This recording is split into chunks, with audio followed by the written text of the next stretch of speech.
प्रधानमंत्री नरेंद्र मोदी दुनिया के सबसे ऊंचे रेल आर्च पुल को देश को समर्पित करने वाले हैं। इस खबर पर हमारी नजर बनी हुई है, लेकिन आइए आगे का एजेंडा की शुरुआत फटाफट अंदाज में कुछ खबरों के साथ करते हैं।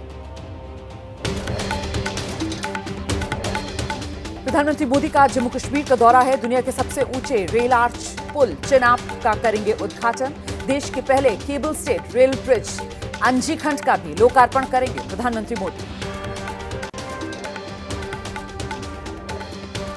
प्रधानमंत्री मोदी के जम्मू कश्मीर के दौरे को लेकर कड़ी सुरक्षा के इंतजाम है। रियासी में बैरिकेडिंग कर जगह जगह चेकिंग की जा रही है। चप्पे चप्पे पर सुरक्षा बलों की नजर है। कटरा से श्रीनगर जाने वाली 2 वंदे भारत ट्रेन को भी हरी झंडी दिखाएंगे आज पीएम मोदी। कटरा में 46,000 करोड़ से ज्यादा की विकास परियोजनाओं का शिलान्यास करेंगे, उद्घाटन भी करेंगे। गोरखपुर में उत्तर प्रदेश के मुख्यमंत्री योगी आदित्यनाथ ने जनता दरबार लगाया। बड़ी संख्या में पहुंचे लोगों की समस्याएं सुनकर अधिकारियों को समाधान करने के आदेश दिए।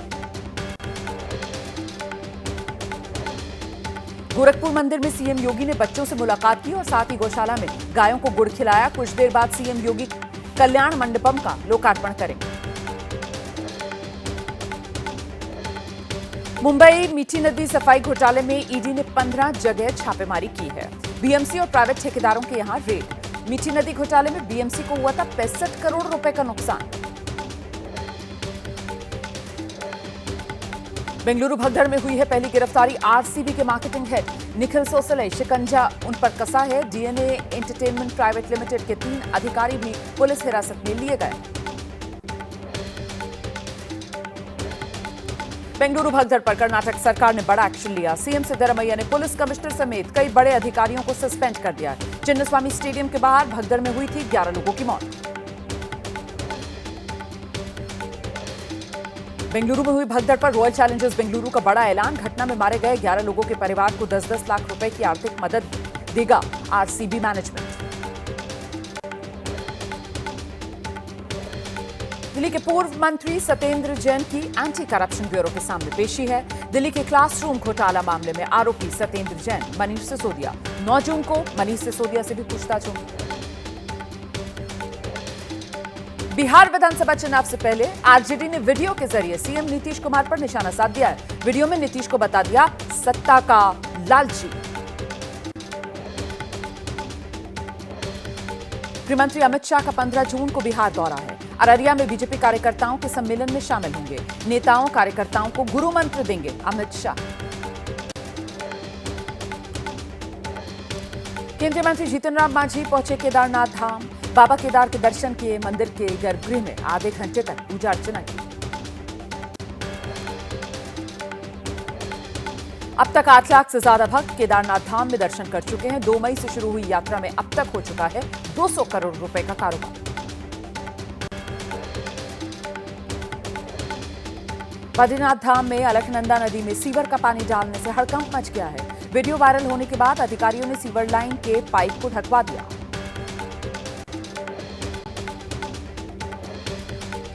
हरिद्वार में श्रद्धालुओं की भीड़ है। निर्जला एकादशी के मौके पर भक्तों ने गंगा में लगाई आस्था की डुबकी।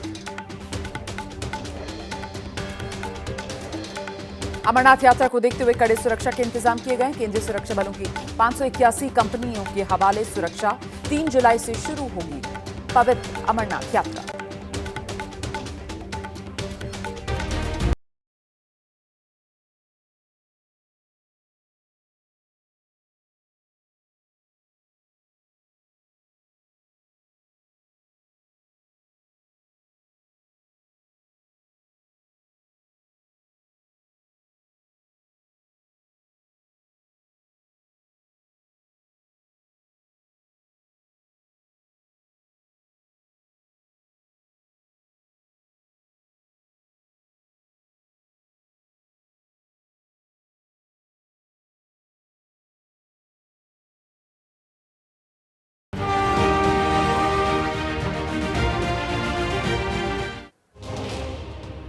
तो बड़ा ऐतिहासिक आज के दिन को आप कह सकते हैं, क्योंकि कश्मीर में रेल क्रांति का आज बड़ा दिन है।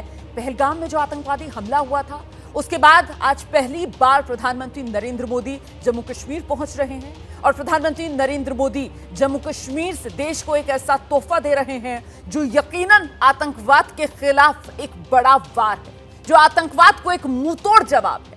और ये वो तोहफा है जिसका इंतजार जम्मू कश्मीर के लोगों को बरसों बरस से था। जम्मू कश्मीर को मिलने वाली इस सौगात से कश्मीर घाटी में न सिर्फ पर्यटन को बढ़ावा मिलेगा, बल्कि व्यवसाय, कारोबार को नए पंख लगने की अब उम्मीद। प्रधानमंत्री नरेंद्र मोदी आज सुबह 11 बजे उधमपुर से बनिहाल रेलवे प्रोजेक्ट पर बने दुनिया के सबसे ऊंचे रेलवे आर्च ब्रिज चिनाब का लोकार्पण करेंगे और उसके बाद इसी ट्रैक पर बने अंजीखंड ब्रिज का भी लोकार्पण होगा। ये देश का पहला ऐसा रेलवे ब्रिज है जो केबल स्टेड तकनीक पर बना हुआ है। ये ऐतिहासिक पुल न सिर्फ कश्मीर घाटी को पूरे भारत से जोड़ देगा हर मौसम में, बल्कि विकास को भी नई गति देगा। इसके साथ ही प्रधानमंत्री नरेंद्र मोदी 100 रुपए के सिक्के की सौगात भी देने वाले हैं। तो सीधे आपको लेकर चलेंगे कटरा से हमारे सहयोगी अजय बाचलू इस वक्त हमारे साथ मौजूद हैं। और जरा अजय बाचलू से पहले प्रधानमंत्री नरेंद्र मोदी का आज का जो कार्यक्रम रहने वाला है उसके बारे में भी जानेंगे। और मुझे लगता है अजय बाचलू इस वक्त वंदे भारत रेल में है, वही वंदे भारत जो कटरा से श्रीनगर तक का सफर अब पूरा कर पाएगी, क्योंकि एक नहीं ये दो पुलों की सौगात जो आज देश के प्रधानमंत्री नरेंद्र मोदी देने वाले हैं जम्मू कश्मीर के साथ पूरे देश को। अजय जी बिल्कुल रोमाना, आप ठीक कह रही हैं। मैं उसी वंदे भारत ट्रेन में हूं जो स्पेशल विशेष तौर पर हाई ऑल्टीट्यूड के लिए बनाई गई है, क्योंकि आपको पता है कि कश्मीर सर्दी के मौसम में माइनस टेम्परेचर होता है और वहां पर अगर इस ट्रेन में जो आप पारंपरिक ट्रेन है अगर उनमें जाएंगे तो वहां न केवल उसमें पानी जम जाएगा, बल्कि वहां पर जो हीटिंग सिस्टम है वो भी इस तरह का नहीं है उन ट्रेन्स में जो कश्मीर की सर्दी झेल सके। तो इसलिए मैं जिस वंदे भारत में खड़ा हूं इसी को आज प्रधानमंत्री नरेंद्र मोदी यहां से हरी झंडी दिखाएंगे। हाई ऑल्टीट्यूड के हिसाब से इस ट्रेन को बनाया गया है, मतलब ये कि अगर बाहर माइनस डिग्री टेम्परेचर भी हो तो आपको इस ट्रेन के अंदर उस सर्दी का एहसास नहीं होगा। हीटिंग सिस्टम जो है इस ट्रेन का वर्ल्ड क्लास बनाया गया है। और मैं अपने कैमरामैन से कहूंगा जो इस ट्रेन की खूबियां हैं रोमाना, इस समय हम हर कोच में लगे इस जो स्क्रीन है इस पर दिखा रहे हैं। लगातार रेलवे प्रशासन जो है इस ट्रेन की विशेषताओं को यहां पर प्रदर्शित कर रहा है, जिसमें स्पीड क्या है, नेक्स्ट जो स्टेशन होगा वो कितनी देर बाद आएगा। बता दो इस ट्रेन के साथ ही रोमाना पूरा विश्व आज भारत की उस इंजीनियरिंग को भी सलाम करेगा जो आप अपने इस स्क्रीन पर देख रहे हैं। ये केबल स्टेड ब्रिज है, ये दुनिया का पहला ऐसा ब्रिज है जो चिनाब नदी पर बनाया गया है और ये केबल स्टेड ब्रिज है। इस ब्रिज की फाउंडेशन अगर रोमाना कहूं तो आधे फुटबॉल स्टेडियम के जितनी है, क्योंकि चिनाब नदी पर ब्रिज को होल्ड करने के लिए जो एक पिलर होता है वो बनाने की वहां पर जगह नहीं थी। इसके चलते 30,000 टन जो स्टील है उसका इंतजाम किया गया था, उसको इस ब्रिज में लगाया गया है। और बता दूं ये ट्रेन जो है, हालांकि आज इस ट्रेन को हरी झंडी प्रधानमंत्री नरेंद्र मोदी दिखाएंगे और ये ट्रेन यहाँ से श्रीनगर के लिए रवाना होगी, लेकिन जो एक्चुअल बुकिंग्स हैं वो कल से शुरू हो जाएंगी रोमाना। और कल से ही जो है लोग कश्मीर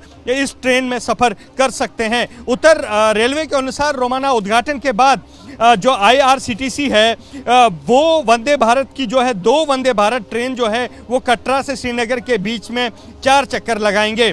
अगर बात करें तो इसमें चेयर कार और एग्जीक्यूटिव क्लास है जिनकी टिकट की कीमत 715 और 1320 रुपये होगी।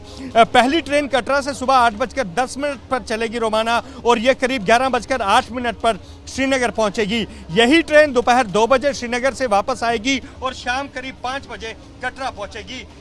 ये ट्रेन सेवा जो है वो मंगलवार को उपलब्ध नहीं होगी। वहीं एक अन्य ट्रेन कटरा से दोपहर 2:55 पर चलेगी और शाम करीब 6 बजे श्रीनगर पहुंचेगी। यही ट्रेन अगले दिन सुबह 8 बजे श्रीनगर से वापस कटरा के लिए आएगी। तो लगभग ये 3 घंटे का सफर है रोमाना, जो अपने आप में रोमांच भरा होगा। रोमांच न सिर्फ इसलिए क्योंकि ये ट्रेन विश्व के सबसे ऊंचे रेलवे ब्रिज से होकर गुजरेगी, बल्कि रोमाना आप अंदाजा लगाइए जिस ट्रेन में हम हैं, ये कटरा से लेकर संगलदान का करीब 111 किलोमीटर का बनिहाल तक का 111 किलोमीटर का सफर तय करेगी रोमाना, जिसमें से 97 किलोमीटर रोमाना टनल्स में से ये ट्रेन जाएगी। तो आप समझ सकते हैं कि कितना रोमांच भरा ये सफर होगा। और कल रेल मंत्री अश्विनी वैष्णव ने एबीपी न्यूज से बात की और ये दावा किया कि ये दृढ़ इच्छा शक्ति का नतीजा है, क्योंकि 2014 से पहले ये जो कश्मीर तक ट्रेन पहुंचानी थी, इसका अधिकतर काम जो है वो प्लेन्स पर हुआ है, मैदानी इलाकों पर हुआ है और पहाड़ी इलाकों में नहीं हुआ। 2014 के बाद इस रेल को कश्मीर पहुंचाने के लिए सबसे जटिल काम जो है वो हाथ में लिया गया और अब इसे पूरा किया गया है। रोमाना हम उसी ट्रेन में हैं और थोड़ी देर बाद हम इसी ट्रेन से यहां से श्रीनगर की तरफ रवाना होंगे। जी रोमाना। बिल्कुल, देखिए आप जिस वंदे भारत रेल में हैं, ये वंदे भारत रेल जो है वो कटरा से लेकर श्रीनगर तक का जो फासला है उसको महज 3 घंटे में समेट देगी। और कटरा से श्रीनगर 3 घंटे में अगर आप पहुंच जाएं तो ये एक वो सपना है जो दशकों तक जिसका इंतजार किया गया और अब जाकर वो साकार होने वाला है, जिससे कहीं ना कहीं जम्मू कश्मीर के लोगों की जिंदगी आसान होगी और जम्मू कश्मीर में खुशियों की बहार आएगी।